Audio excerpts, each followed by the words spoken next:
Here I have SONY Xperia Z3 and let me show you how to insert here the micro SD and nano SIM card. So at the very beginning, let's start by pressing the power key.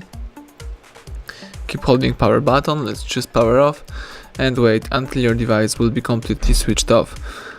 Afterwards, when your phone is black, let's open the protection located right here at the left edge of the device.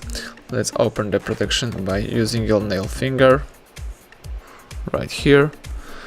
And here you can insert the nano SIM. So let's remove the tray for nano SIM right here. Here I have the tray. Let's put here the nano SIM with the characteristic edge right here.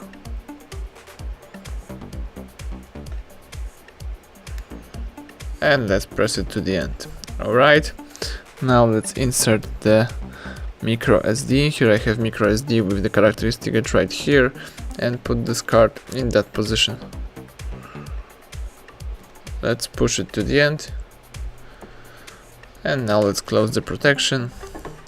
Let's press power key to switch on your SONY Xperia. The device is turning on. Let's wait a couple of seconds.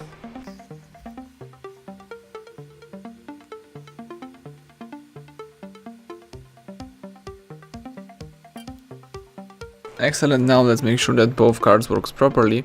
So let me unlock the screen, tap apps icon. Here you have to find and select the settings. So here I have the settings. From the list of settings, let's scroll down and choose storage. As you can see, the device is reading our SD card. You may also observe that the device is connected to your mobile network, so it means that your SIM card is also working properly, so you can go back and start using your device. Thank you for watching. Please subscribe our channel and leave thumbs up under the video.